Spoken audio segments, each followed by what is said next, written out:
Assalamualaikum warahmatullahi wabarakatuh.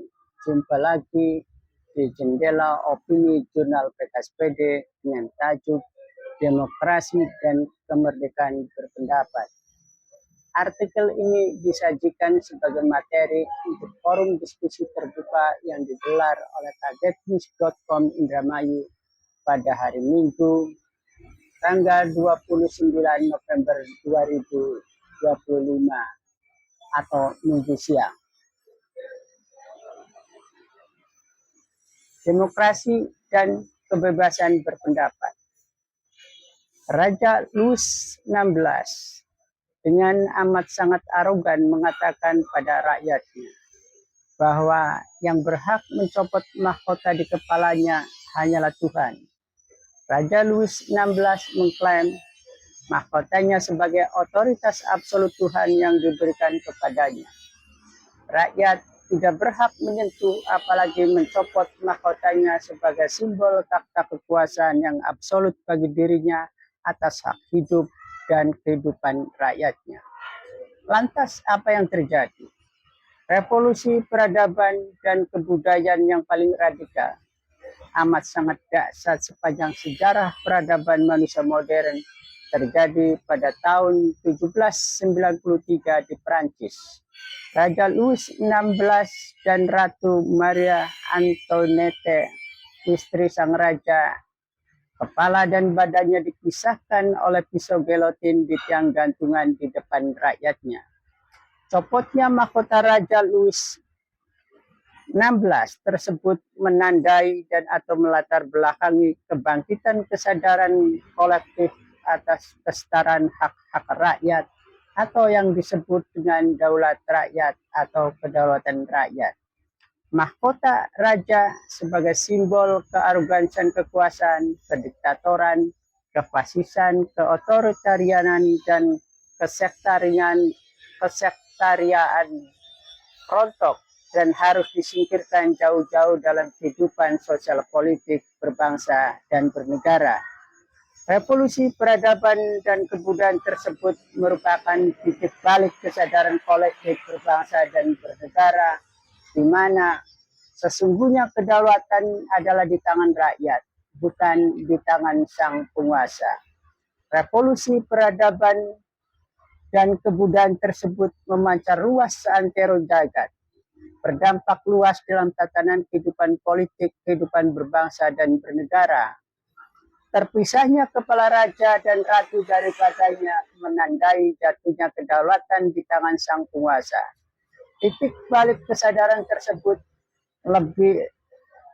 telah membangunkan dunia untuk melek bahwa suara rakyat adalah suara Tuhan atau Vox Populi Vox Dei. Vox Populi Vox Dei berawal dari risalah Hueg yang diterbitkan pada tahun 1709, disebarluaskan pada tahun 1710.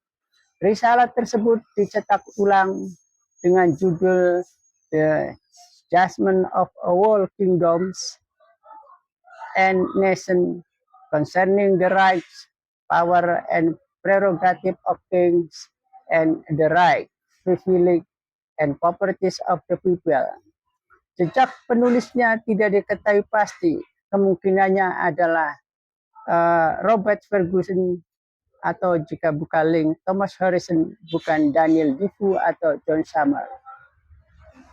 Vox Populi Vox Dei menjadi fondasi kesetaraan di dalam hak berpolitik sebagai warga bangsa dan negara.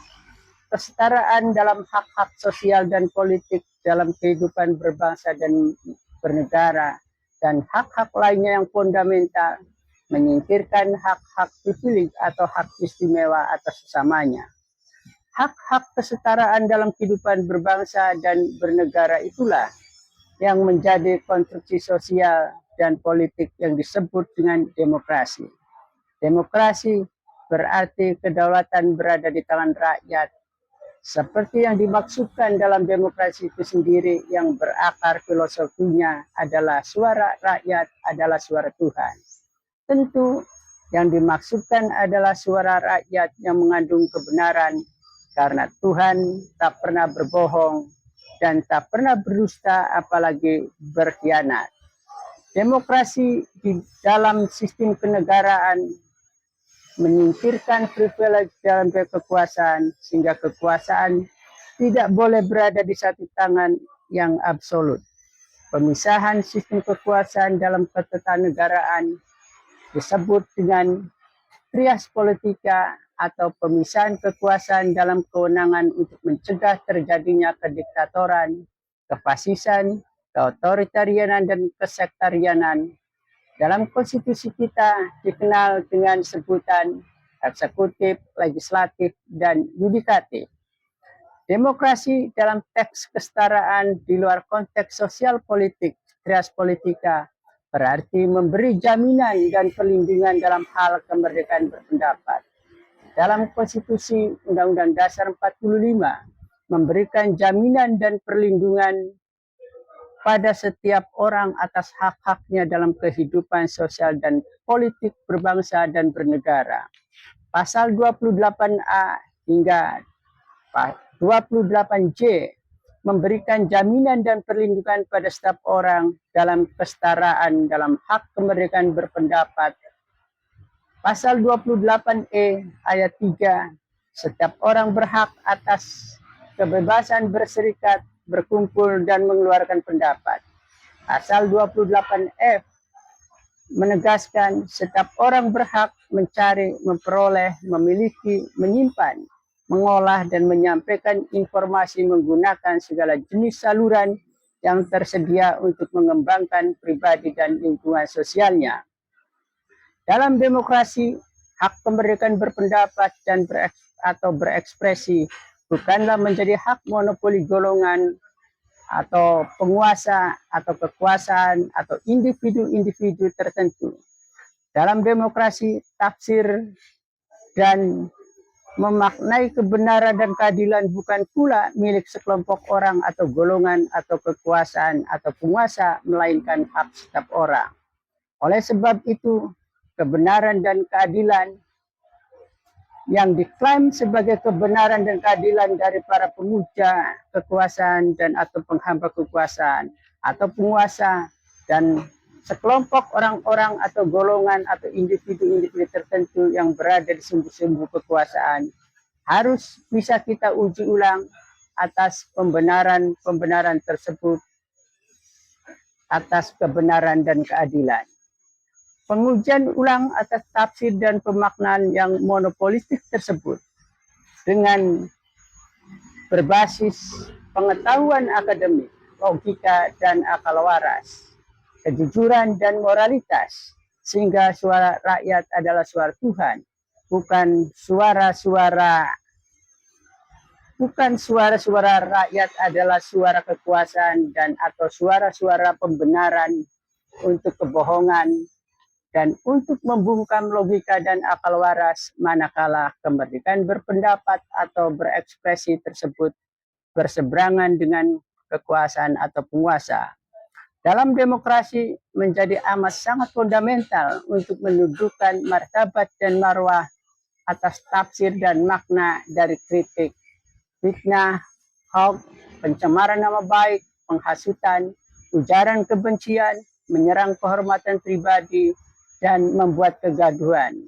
Atau pasal-pasal 310 dan 311 KUHP dan pasal-pasal 32, 35, 45, dan 27 Undang-Undang ITE dengan gampang menempelkan pendelikan pidananya. Padahal Undang-Undang ITE filosofis dan sejatinya hanya untuk kejahatan dan atau penipuan keuangan dan ekonomi melalui transaksional elektronik. Dalam catatan demokrasi di mata dunia, kita mengalami kemunduran untuk dikatakan kerusakan.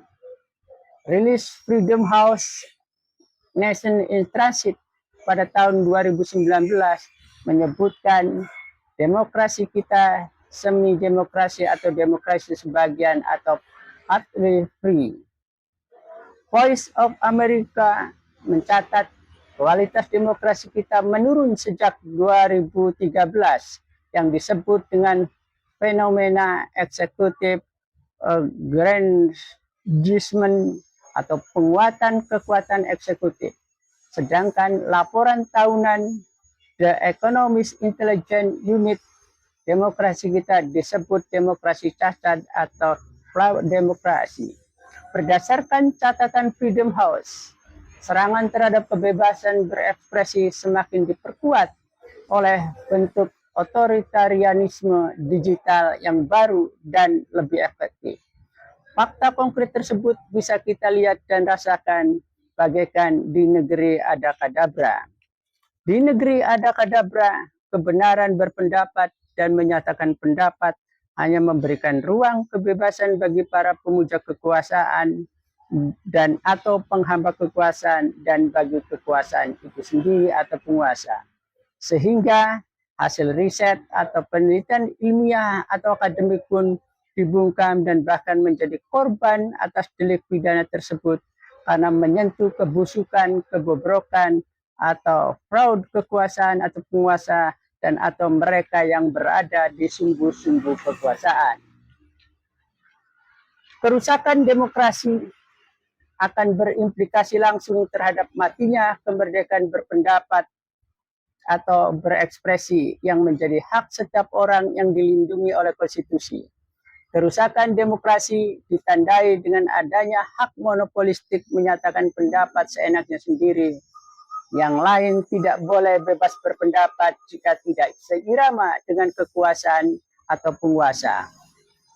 Sesungguhnya dalam demokrasi memberikan ruang dan hak untuk kemerdekaan menyatakan pendapat dan lainnya.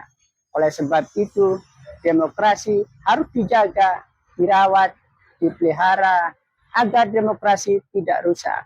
Di negeri Adakadabra, di mana demokrasi itu rusak, kemerdekaan berpendapat sangat gelap batasnya.